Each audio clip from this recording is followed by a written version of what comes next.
దేవుళ్ళు మీరు తీర్పిచ్చారు, మీ ఓటు ఎంత చదివారు, మీ యొక్క స్వార్థాన్ని కాకుండా మీ సౌకర్యాలు కాకుండా ఇవాళ మన జాతి యొక్క అభ్యున్నతి కోసం, మన రాష్ట్ర అభ్యున్నతి కోసం, మన భావి తరాల వాళ్ళ అభ్యున్నతి కోసం మీరంతా ఓటును సరిగ్గా వినియోగించుకుని ఏదైతే రాజకీయ చైతన్యం ఉండిందో దానికి మళ్ళా ఒక విస్ఫోటనం, ఒక అగ్నిపర్వత విస్ఫోటించారు. ఇవాళ మళ్ళీ మనకు కావాల్సిన ప్రజాప్రభుత్వాన్ని అలాగే సరైన నిర్వచనాన్ని పరిపక్వతనిచ్చిన మన తెలుగుదేశం పార్టీ మళ్ళీ అధికారంలో తీసుకోవడం జరిగింది.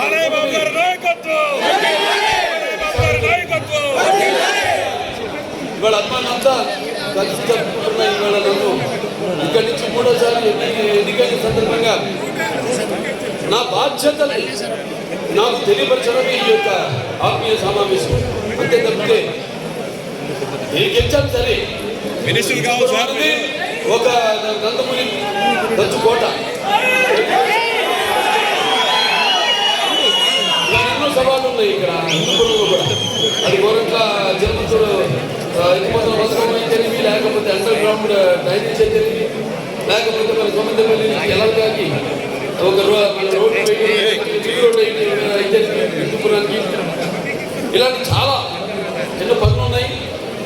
అవన్నీ కూడా ఒక ప్రణాళికను రూపొందించి ఆనాడు ఏదైతే ఆఖరి రోజు ఓటికి మీరు వెళ్ళకముందు నేను ప్రసంగించాను, ఇవే మాటలు మీరు చెప్పడం జరిగింది.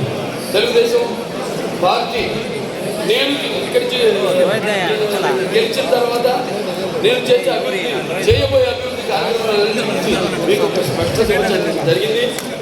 వాటిలన్నింటినీ తప్పకుండా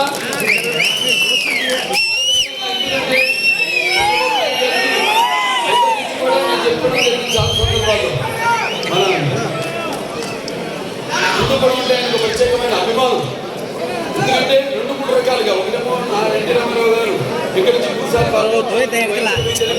ఎన్నో విప్లవాత్మకమైన విద్యలో కానీ వారి పరిశ్రమలో కానీ ఎన్నో విప్లవాత్మకమైన సంస్కరణ తీసుకురావడం, ఎప్పుడో ఊహించి ఇక్కడ ఒక రాజ్యం అనేది ముందు మీరు వేచి చూస్తారు. తప్పకుండా వాటిలన్నింటినీ పునరావృతం చేసి తప్పకుండా అందరినీ శిక్షించుతులైన పరిపూర్ణమైన రాజకీయ నాయకులుగా, రాజకీయం అంటే కేవలం ప్రజా ఒక పదవిని అలంకరించడం కాదు. రాజకీయం అంటే ఒక సేవ దృక్పథం ఉండాలి. మాకు 10 మందికి మంచి చేద్దాము అన్న ఒక ఆలోచన, అది రాజకీయం అంటే. అది రామారావు గారు ఆనాడు అందరికీ అవకాశం పోసింది. మళ్ళీ ఈనాడు మనకి అవసరం ఉంది. అలాగే ఇక్కడ ఎన్నో సవాళ్ళు ఉన్నాయి. ఆర్థికంగా ఎంతో చిక్కిపోయాం మనం, 25 సంవత్సరాలు వెనకబడిపోయాం. ఇవాళ మళ్ళీ మన చంద్రబాబు నాయుడు గారి విషయం అంటే ప్రపంచ దేశానికే అది ఒక ఆదర్శం. ఆయన ఒక బ్రాండ్. ఇప్పుడే చూస్తున్నాం మనం భూములు రేట్లు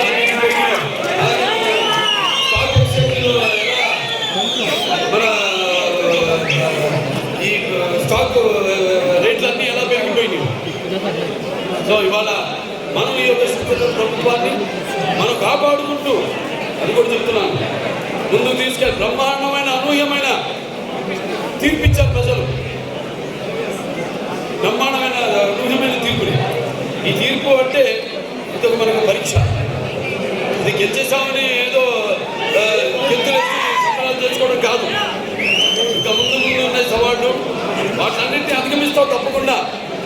ఏదైనా మనంతా ఇలాగే కలిసికట్టుగా ఉండి వాళ్ళు ఎలాగైతే జాతి మత కులాలకు అన్నింటికీ దూరంగా, రక్తానికి జాతి లేదు, మాంసానికి బద్దం లేదు, చర్మానికి దూరం లేదు, అలా అందరూ కలిసి ఇంత ఓట్లు వేయమంటే ఇంత పెద్ద బ్యాండేడ్ బ్యాండేడ్ వాళ్ళ తీర్పుని ఇవ్వడం జరిగింది. ఈ తీర్పు అంటే ఇది కేవలం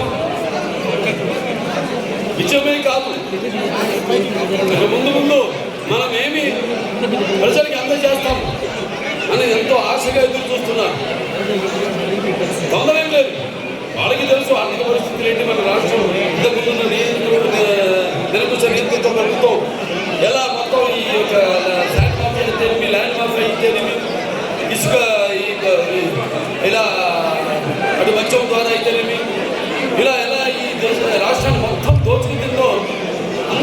ప్రజలకు తెలుసు. కనుక బంగారు భవిష్యత్తు కోసం వాడు ఎదురు చూస్తున్నారు ప్రజలంతా కూడా.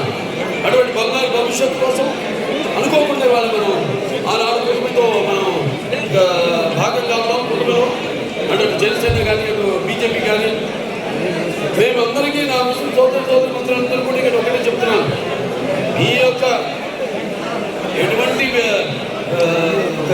మీ ఆచార వ్యవహారాలకు కానీ ఎటువంటి భంగం వాటిల్లదు, మీ పౌరసత్వానికి ఎటువంటి భంగం వాటిల్లదు.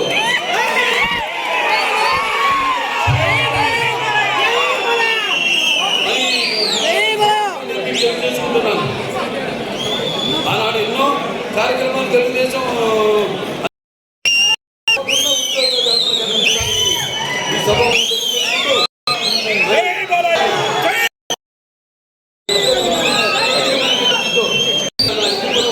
ఓటర్ మార్చి అలాగే ముఖ్యంగా ముందుండి నడిపించిన అభిమానులు అయితే తెలుగుదేశం పార్టీ అనుబంధ సంస్థలు తెలిపి అలాగే మిగతా జనసేన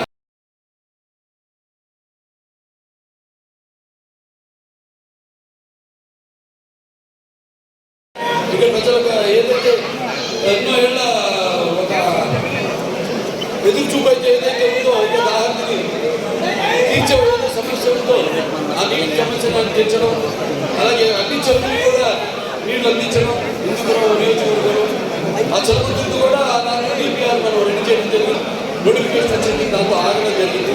దాన్ని తప్పకుండా ముందుకు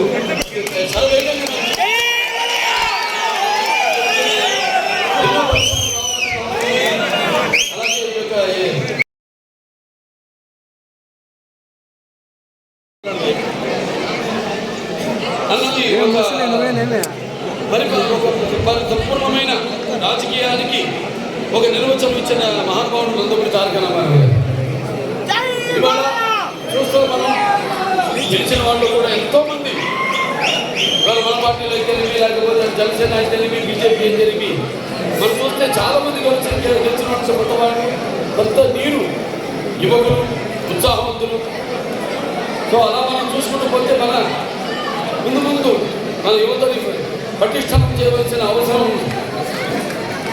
అన్ని రంగాల్లో కూడా పబ్లిక్ పాలసీ అంటే అసలు రాజకీయాలండి ఒక పబ్లిక్ డిసిషన్ మేకింగ్ అనేది చాలా అవసరం. ఆనాడు రామారావు గారు ఈ యొక్క రాజకీయ శిక్షణ శిబిరాలు నడిపారు. ఎంతోమంది తరగతులకి వెళ్ళి ఎంతో వాళ్ళు పరిపూర్ణత చెంది రాజకీయాలపై అవగాహన పొంది ఇప్పటికీ ఈనాటికి వాళ్ళ రాజకీయగలుగుతున్నారంటే అది ఆ రామారావు గారు ఆనాడు ఆయన గురువు. అది దాన్ని మనం తిరిగి చేయవలసిన అవసరం చాలా ఉంది. ఒక అభివృద్ధి కానీ లేకపోతే సంక్షేమం కోసం ఎదురు చూస్తుంది వాళ్ళ సమాజం. వాళ్ళ తెలుగు ప్రజలందరూ ఎదురు చూస్తున్నారు, ఆంధ్ర రాష్ట్ర ప్రజలందరూ ఎదురు చూస్తున్నారు. ఇవాళ ఆంధ్ర రాష్ట్ర ప్రజలే కాదు, మొత్తం 50 పక్క రాష్ట్రాలు జరిగి 50 భారతదేశం ఆంధ్ర రాష్ట్రం వైపు మరలా వాళ్ళ దృష్టి మళ్లించేలా చేశారు ప్రజలు.